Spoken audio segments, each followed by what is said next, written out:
No one ever really thought much of humans. At best, they were considered persistent. At worst, pests.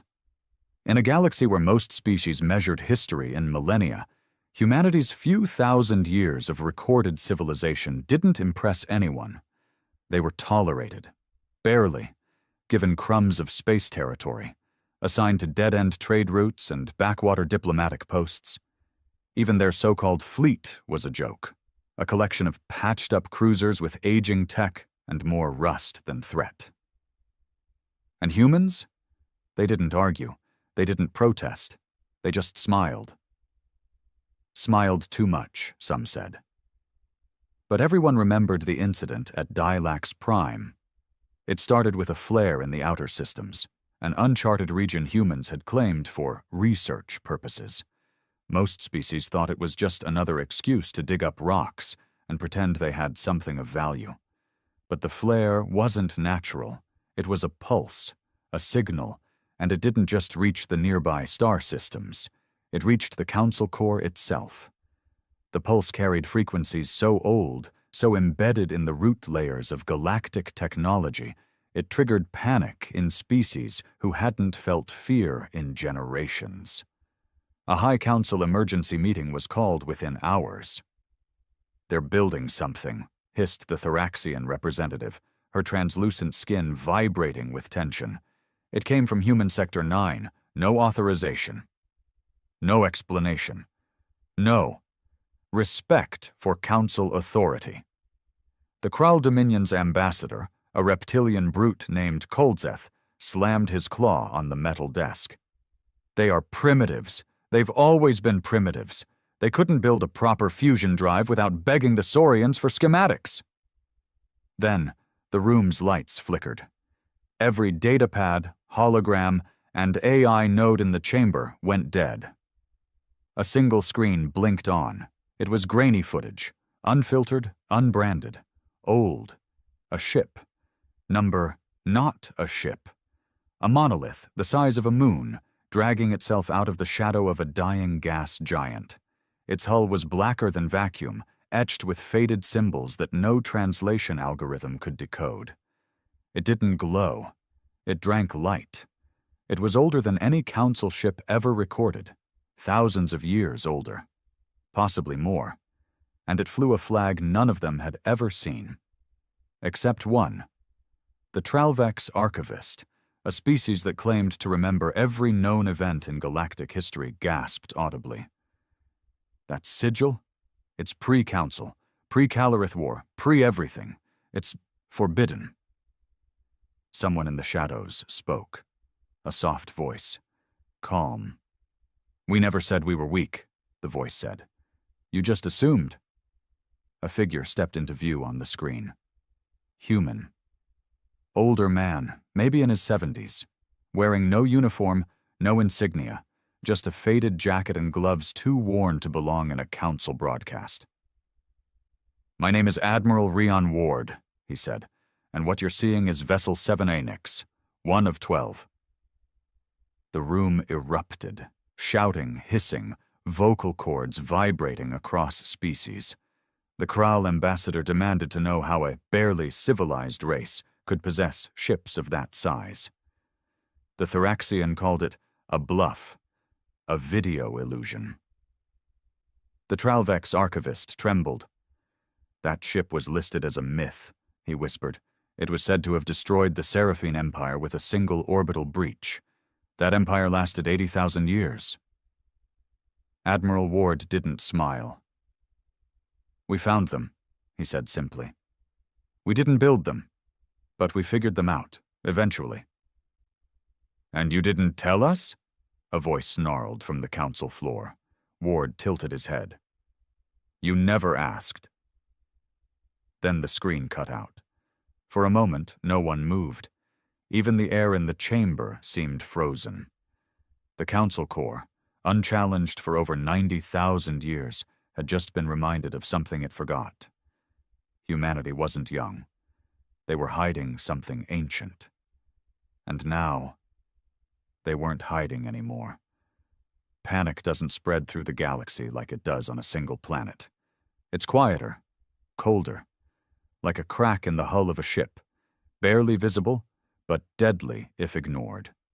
Within 2 standard days of Admiral Ward's message, 5 major empires declared emergency alerts. Not war, not yet, but full-spectrum surveillance on all human sectors. Trade lanes were suddenly under review. Diplomats were recalled. Ambassadors were instructed to smile, nod, and dig for answers. But Earth gave none. The humans acted like nothing had happened. No press conference, no follow-up statement, not even a rebuttal to the swirling rumors. The Council tried sending messages through official channels. Earth replied once, with a standard form, acknowledged. That was it. But underneath the silence, things were moving. Fast. On the fringes of the Eridani expanse, a border patrol from the Yulari Consortium picked up strange movement in the dark sectors. Gravity shifts, warp tunnel fluctuations, long dead wormholes showing signs of reactivation. It was impossible, but the readings were undeniable. Something massive was moving. Several somethings. Aboard the Yulari scout vessel Silver Chime, Ensign Carix watched the long-range scans again. The ship's sensors kept mislabeling the blips as small moons. Then the computer would crash and reboot. Every single time. "This is tech interference?" he asked the engineer. "No," she said, her fronds twitching in alarm. "This is gravitic distortion. Something's displacing space itself." They stared at the readings. The blips were heading toward central trade routes. Not fast, not urgent, but steady, like they were following a pattern, a flight path. Meanwhile, back on Earth, things weren't as calm as they looked. The existence of the Nyx-class ships had been kept secret for centuries, not because of fear, but because of what they represented. When the ships were first discovered in the Kuiper Belt nearly 300 years ago, they weren't operational. They weren't even identifiable as ships at first, just impossible structures buried in layers of rock and ice, almost like they'd been placed there. It took 5 generations of silent engineering, lost lives, and black-budget programs before Nyx 7A moved for the first time. Not under its own power, but enough to prove it could. Admiral Ward had been one of the first engineers. Before the title, before the rank, before the secrets. He'd seen its insides, he'd touched its walls, and he'd heard its hum. Not a machine's hum, something deeper, like it was aware, listening. Now, as he stood in a hangar bay deep beneath the surface of Mars, watching teams load antimatter cores into auxiliary vessels, he couldn't shake the chill. They weren't ready, but they couldn't stay hidden anymore. "You shouldn't have revealed Nyx yet," a voice said behind him. Ward turned. Commander Ilya Sang, his second-in-command. Younger, sharper, but the same haunted look in her eyes. "They were going to find out anyway," Ward replied. "The pulse woke up more than the ships. We had no choice." Sang looked away. "Some of the old code is rewriting itself. Autonomous systems running protocols we never authorized. It's like the ships are preparing." "For what?" She didn't answer. A low rumble echoed through the hangar. Not an explosion, more like a vibration passing through the bones of the station. Lights flickered, screens glitched, then a voice, ancient and synthetic, played across the intercom. "Primary directive, asset defense. Timeline alignment confirmed. Engaging Protocol Omega reveal." Ward's breath caught in his throat. They hadn't written that protocol. Hell, they didn't even know it existed. Did that come from Nyx?" Sang asked. Ward nodded slowly. "It came from all 12 monolithic ships, each buried for millennia, older than any known empire, now waking and revealing themselves to everyone." The reveal shattered what little calm remained in the galaxy. The Council tried to maintain order, but you could hear the fear in their voices, no longer cloaked in protocol or pride. The public didn't help either. News feeds, pirate broadcasts, and rogue AIs flooded the datanet with theories. The humans had allied with ancient beings. The ships were planet killers. The Terrans were planning a coup. Some even claimed the ships weren't built. They were grown. But humanity said nothing. No denials, no threats, just silence. Until the second ship appeared. It came out of the dark edge of Sector Helion 4, cloaked in an event field so thick it blacked out 6 nearby satellites. When the Nix 9D ship, designation Valkyr, emerged, it didn't fire. It didn't speak. It just hovered in orbit above the Yulari moon colony and scanned every structure, every transmission, every living organism.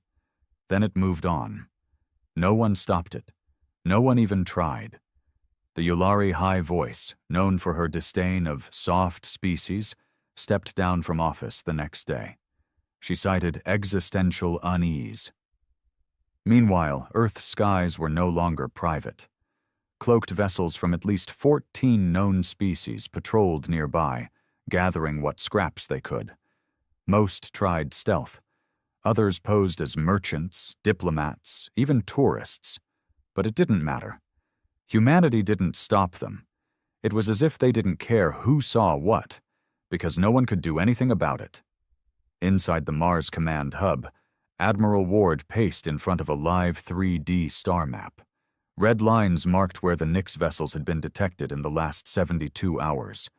7 out of 12 had moved, each one charting a path toward specific systems, some occupied, others long dead. "They're not patrolling," Sang said quietly. "They're positioning." Ward nodded grimly. "Strategic formation, like chess pieces setting the board." She hesitated. "For war?" Ward turned slowly. "Number not war. Defense. They're preparing for something else." Outside the bunker, in orbit above Phobos, Nix 7A, Calliope, remained still. Its surface absorbed scans. Its core pulsed with something far deeper than power. A rhythm, a heartbeat. And deep inside its engine room, where even the most advanced Terran engineers dared not tamper too much, something was growing. A crystalline structure, pulsing blue-white, laced with data lines that twisted and flexed like veins. No human had ever seen it form. Until now.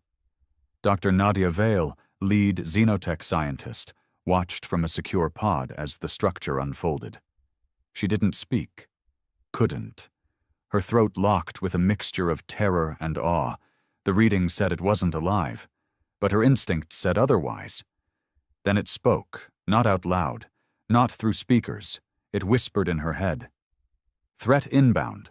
Origin. Galactic outer spiral. Entity classification. Unknown hostile. Temporal reach. Pre-council epoch.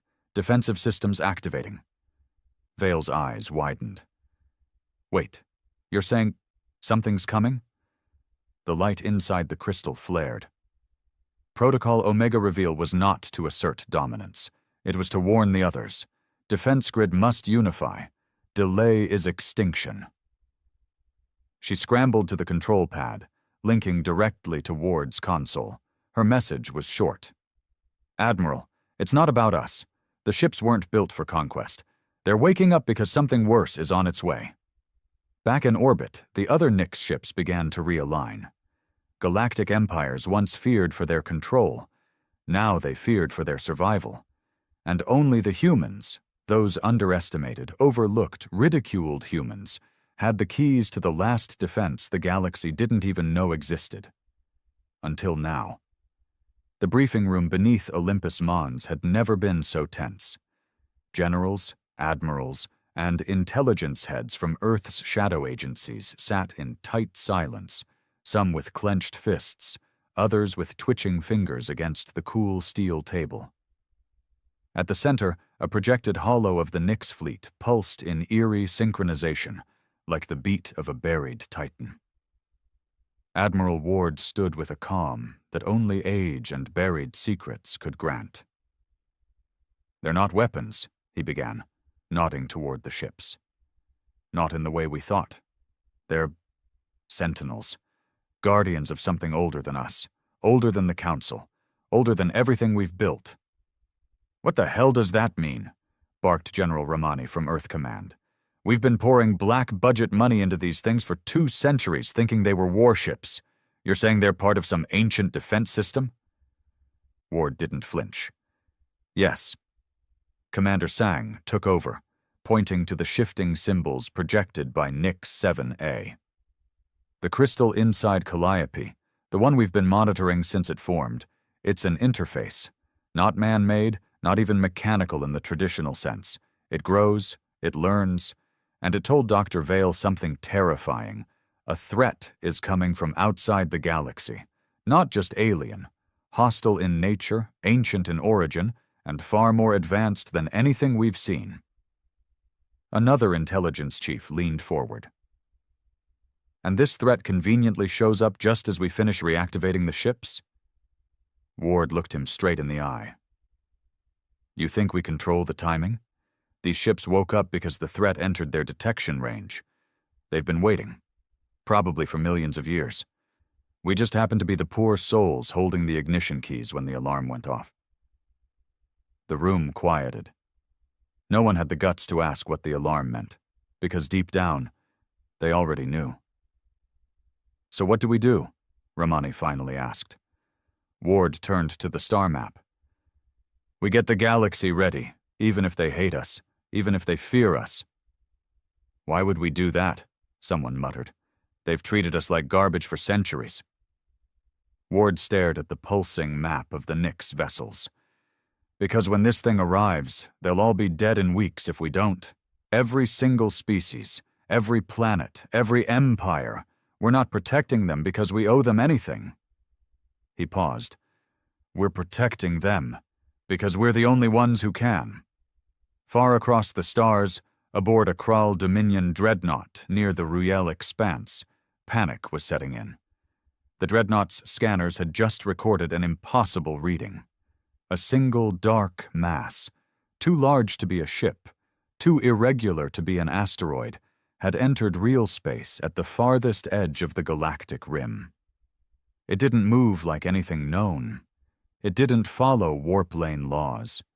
It drifted through space like it was swimming through molasses, distorting everything in its wake.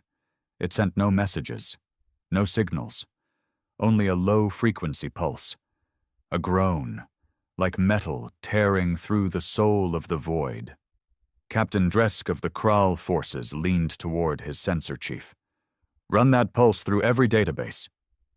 "I did," the sensor chief said, scales pale with fear. "It matches the old codes from the Tomb of Stars, from before recorded time. Before the Council," Dresk stiffened. "You're saying it's real?" The chief nodded. "It's not just real. It's moving toward us." Back on Mars, Ward received the transmission from the Kral dreadnought. The ship's feed showed a grainy silhouette, something vast and terrible emerging from darkness, half organic, half mechanical, with lights like dying suns and limbs that moved as though they were stitched from space itself. Ward felt a pit grow in his stomach. "This is it," Sang whispered beside him. "The thing the Nix ships were built for." Ward didn't reply. He just opened a secure channel to the Council. He didn't bother with diplomacy this time. "This is Admiral Ward of Earth. You wanted the truth? Here it is. An ancient threat is coming. We don't care if you trust us. You're either going to help us stop it." He paused, letting the signal catch across the stars. "Or you're going to die scared and alone." The transmission ended. The galaxy had mocked humanity for centuries. Now it waited for them to act, because now Earth was the last hope standing between life and annihilation.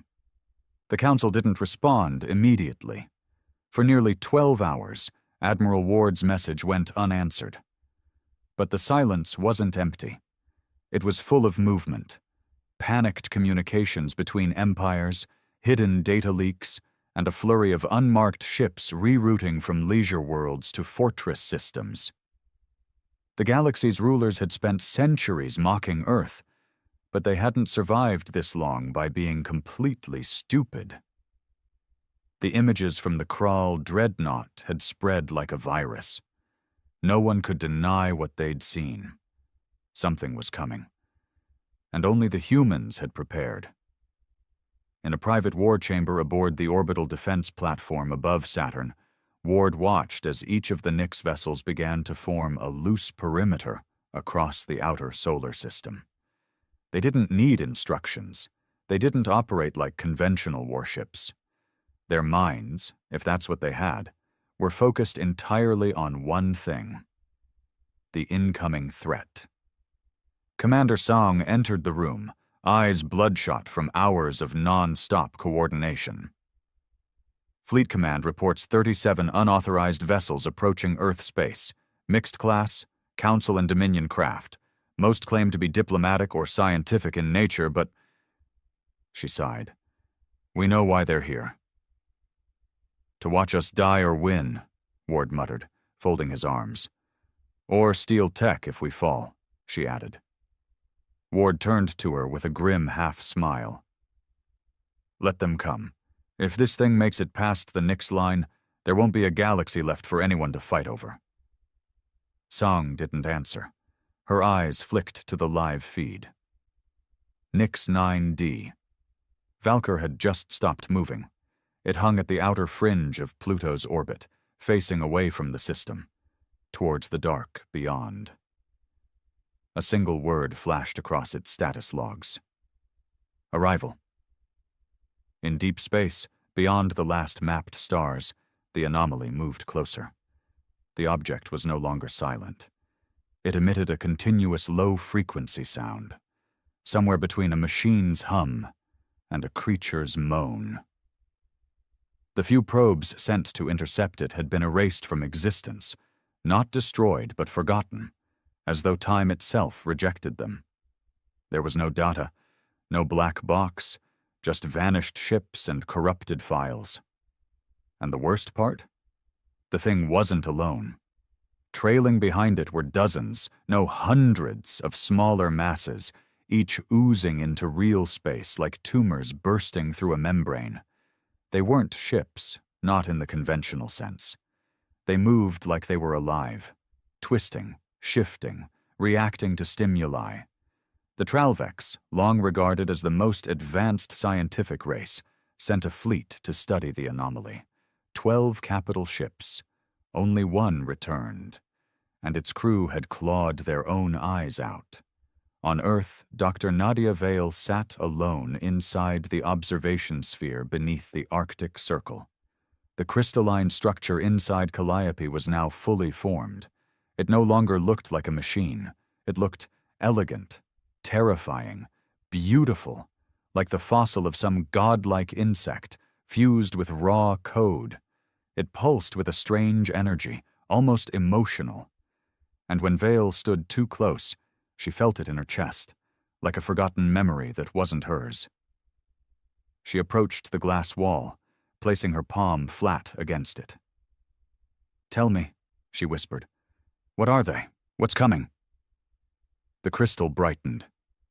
A single message entered her mind, unfiltered and raw. They are the forgotten architects. They consumed the last cycle. They returned to reshape this one. Vale stumbled back, her breath catching. They weren't invaders. They were recyclers. Not out of hatred, not for war. Just endless methodical evolution. They wiped out advanced civilizations once they reached a certain point. Let the galaxy heal.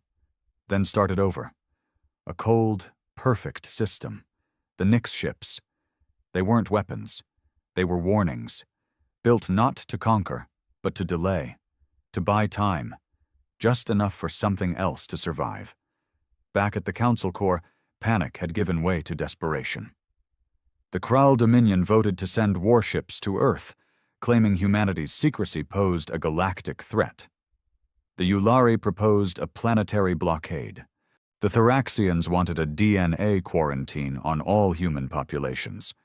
But the Tralvex archivist stood and silenced the room with one sentence. If they hadn't found the ships, we'd already be dead. And far beyond Earth, at the edge of the system, a silent tremor passed through space. One of the smaller masses, maybe a scout, breached Nix 4B's perimeter.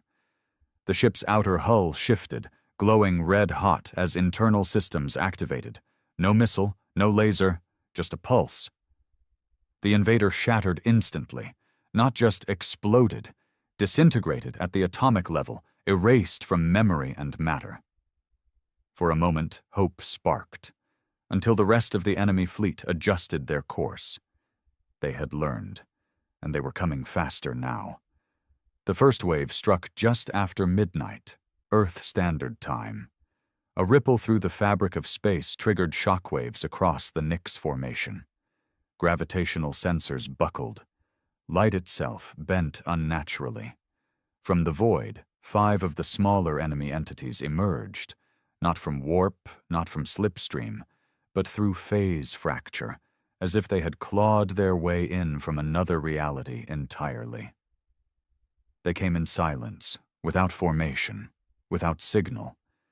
Each one different, grotesque in shape, covered in layered armor that shimmered like wet oil, eyes like burning pits, and limbs that unfolded without logic. Not mechanical, not biological, somewhere in between. The Council fleets watching from nearby sectors froze. Their ships remained in passive orbit, watching with the detachment of prey observing the predator eat something else first. But Earth didn't wait. Nix 4B, designation Gaunt, moved first. Not with thrusters, but with a kind of elegant drift, sliding through space like liquid steel. It didn't fire missiles. It sang. The sound was low, just barely audible through the comm channels. A deep tone that reverberated through the bones of every human on the listening frequency. Some cried. Others vomited. A few went catatonic. But the enemy ships stopped. For the first time since their arrival, they hesitated. Then, Gaunt unleashed a burst of light so intense it bent local time by 3 milliseconds.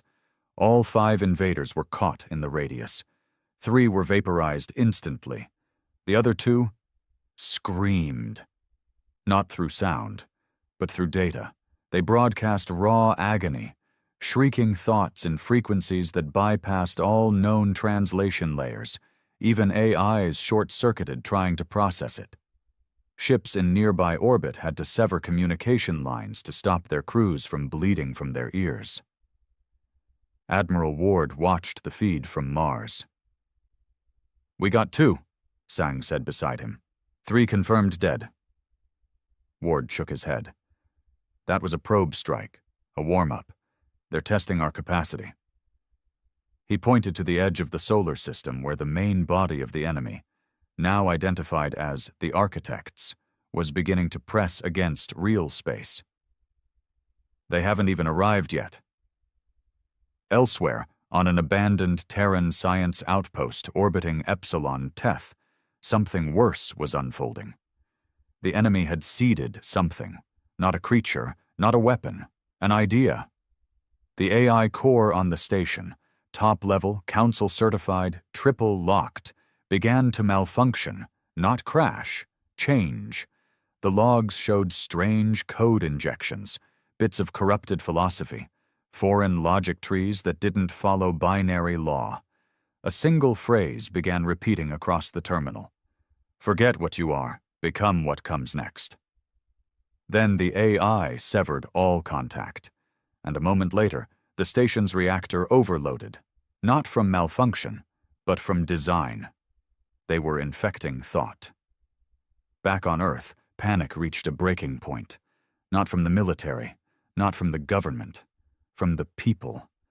They could feel it, the pressure in the sky, the unspoken fear in their leaders' voices. News feeds tried to spin it, but humanity had evolved past blind trust. They looked up, and they knew something was coming. And for the first time in generations, humanity didn't feel like the underdog. They felt like the final defense. The broadcasts began flooding in from other species. The Tralvex sent word they were deploying 3 research arcs to Earth orbit to assist with strategy. The Kral Dominion, pride swallowed, offered 2 of their dreadnoughts as joint strike platforms. Even the Thoraxians, bitter to the end, admitted their planetary shields were based on tech from myths tied to the Nyx vessels. And still, the enemy came. Within the crystal chamber of Calliope, Dr. Vale stared at a growing anomaly inside the ship's core. Something was birthing itself, a humanoid figure, not mechanical, not flesh, a being woven from starlight and code, slowly knitting together with every pulse of the ship's engine. The voice in her mind returned. Command presence manifesting. Avatar required for interface. You will be guide. Vale stumbled back. Me? You opened the door. You must show the way. Then the figure opened its eyes. They were her eyes. On Mars, the Nyx ships began to move in tighter formation, preparing for the next wave. Admiral Ward stood on the observation deck, watching the darkness beyond Neptune. He didn't blink. Send the call, he said. To every species, every ship. If they've got weapons, aim them out. If they've got teeth, bare them. I don't care if they hate us. He turned to Sang, voice hard. No one survives this alone. The stars no longer looked peaceful. From every corner of the solar system, ships repositioned. Human, alien, hybrid prototypes long considered failures and long-retired destroyers recommissioned overnight. In low Earth orbit, the sky was thick with steel. The once fragmented council powers, their arrogance cracked wide open, now hovered near the Nyx fleet like scavengers clinging to a sleeping lion. But the lion was waking, and so were the ghosts inside it. The Architect fleet had breached the heliosphere. They didn't come with drama. No visible propulsion, no battle cries or pre-warnings, just shadows, massive, creeping voids that swallowed space like predators that had done this 1,000 times before. The smaller ones moved ahead, weaving among asteroids and minor moons, while the larger shapes remained in the distance, waiting, pulsing like hearts of black matter. On board Calliope, Dr. Nadia Vale stood face to face with something she hadn't expected to survive. The being that had formed inside the Nyx ship, her mirror, her double, her something, stood fully awake now. Its body flickered with ancient energy and 1,000,000 encoded languages in constant motion under translucent skin. Its voice, when it spoke, echoed in her head like the memory of thunder. I am Interface Echo, conscious projection for vessel command. Vale swallowed. Are you... me? I am what you unlocked, what you could become. You gave the ship a voice. It gave you shape. A rumble passed through the chamber. Not mechanical, not seismic. The second wave was arriving. Across the system, alerts rang out. On Neptune's outer moon stations, sensors exploded with data. 8 new phase fractures, each larger than the first, had torn open. Through them crawled new architect forms, longer, spined, and trailing clouds of writhing particles that killed data just by existing. Comms died. Systems glitched. Some ships fell dead in space, not destroyed by weapons, but by corrupted reality. Council fleets fired first. Plasma cannons, molecular lances, railguns, all lit up the black like fireworks. None of it worked. The enemy swallowed light and time like it was feeding, and still, the Nyx ships did not fire. Until Ward gave the order. On board Mars Command, his voice cut through every channel. This is it. All vessels stand clear. Nyx fleet, full sync authorization. Let them see what you really are. The ships responded instantly. Nix 7. A calliope moved first, gliding past Earth like a god waking from slumber. Then Nix 4B Gaunt, followed by Valkyr, Shroud, and the others. All 12 fell into position, forming a constellation so precise it was as if the very laws of the universe bent around them. From their cores, energy pulsed. Not radiation, but something stranger. Older, symbols began forming in the air above Earth's sky, visible even to the naked eye. Not written language, but instinct. Everyone felt them, not read them. The council species fell into silence. Some wept, others prayed, and the humans, they stood taller because they realized those ships weren't made to save humanity. They were made for humanity to command. Inside Calliope, Interface Echo turned to Vale. You are ready. Humanity is ready. Vale hesitated. To do what? The being stepped toward her, and suddenly she wasn't in the ship anymore. She was in a memory, a galaxy, burned to dust, structures drifting in space, planets sliced open like fruit, stars left bleeding. The last cycle did not fight back. Vale blinked. And us? The being smiled, a soft, human smile. You will. The Architect Vanguard reached Earth's defense line. The first strike came from Nix 2C Seraph, a beam of pure information. Not destructive in the conventional sense, but corrective. It rewrote the matter of the oncoming ship, collapsing its molecular design until it could no longer exist in this reality. The Architect blinked out of existence. The others paused. That was their mistake. The Nix fleet opened fire together, not with weapons, but with truth. Ancient patterns of war, encoded in light and sound, designed not to destroy the enemy, but to expose its core code to the one force it couldn't overwrite. Free will. And humanity stood behind it, imperfect, brutal, chaotic, unpredictable, and now armed. The Architect fleet stopped moving. Not out of mercy, not because they'd been destroyed, but because for the first time in millions of years, they had been confused. Their logic, once flawless, now faltered. Their cycle of extermination, designed to prevent stagnation by purging advanced life, had always succeeded. Civilizations were predictable, proud, united in science, divided in purpose. They always fell the same way. But not this one. Humanity didn't act like a species at the top of the galactic ladder. It acted like a virus, like fire. Fragmented, irrational, and now, somehow, in control of weapons older than extinction. The Nix ships pressed forward, not in aggression but in defiance. They did not chase. They did not hunt. They simply held the line. 12 massive silhouettes glowing with power far beyond plasma or mass drives. They weren't fighting just for Earth.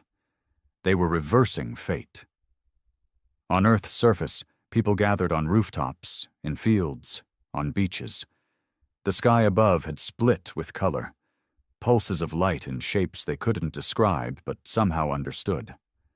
The fear that once choked their hearts had been replaced with something harder, older, and far more dangerous to any invader. Hope sharpened by fury. Children held their parents' hands while news drones floated silently overhead. Soldiers in bunkers whispered old prayers. In every language, from every species watching, the same thought passed like a ripple. The humans aren't dying today. On board Mars Command, Admiral Ward stood before the main screen, showing the Architect fleet hesitating at the edge of Neptune's orbit. Behind him, Sang was coordinating strike patterns, but even she could feel it. The tide had shifted. They're not pushing, she said. Why? They've never had to learn before, Ward replied. They're built to consume, not adapt. He tapped a screen showing the synced Nix fleet signatures. But we did. That's why we were chosen. Not because we were strong, not even because we found the ships. Sang looked over. Then why? Ward stared into the screen, eyes heavy. Because we survived anyway, and we never stopped fighting. In Calliope's core, Interface Echo guided Dr. Vale through the final stage of synchronization. The avatar shimmered with purpose now, fully formed, a perfect blend of ancient technology and living will. The enemy has entered decision stasis, it said. They are calculating survival likelihoods. We have introduced chaos to their pattern. They cannot predict us. Vale nodded, her voice trembling. So what happens now? We offer them a choice. Out beyond Neptune, between Jupiter's shadow and the silence of the deep dark, the architect mind form received the signal. It wasn't an ultimatum. It wasn't a threat. It was an invitation. A new equation. One written in chaos, defiance, and flame. It defied probability.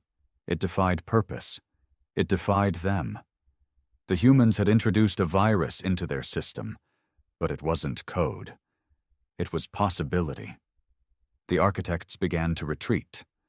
One by one, the smaller constructs folded out of space, disappearing through fractures so small they barely left echoes. The larger ones hovered longer, reluctant, confused. And then, like fog retreating from the rising sun, they too vanished. No final blow, no last scream, just a fading presence. And then, silence. The war wasn't won. It had been paused. But the message was clear. Humanity had earned the right to fight. 2 days later, the Council convened for an emergency summit. On Earth, representatives from every major species arrived. Not in force, not in protest, in respect. The meeting took place in Geneva, inside an old Earth structure once used for climate agreements and peace accords. It was the humans' choice, and everyone accepted it. Admiral Ward stood before them, not with swagger, not with pride, but with the quiet weight of someone who had seen extinction blink. He didn't speak long. We didn't want this war. We didn't want these ships. Hell, we didn't even know what we had until it was too late. But we held the line. He looked around at the gathered species. And we'll do it again, but not alone. No one objected. Back aboard Calliope, Dr. Vale stood with Interface Echo one last time. The being smiled at her, gently fading. Our purpose is complete, until the next cycle. Vale touched the crystal core, whispering, "You think they'll come back?" Echo's final words lingered in her mind like starlight. Not if they think you'll be waiting.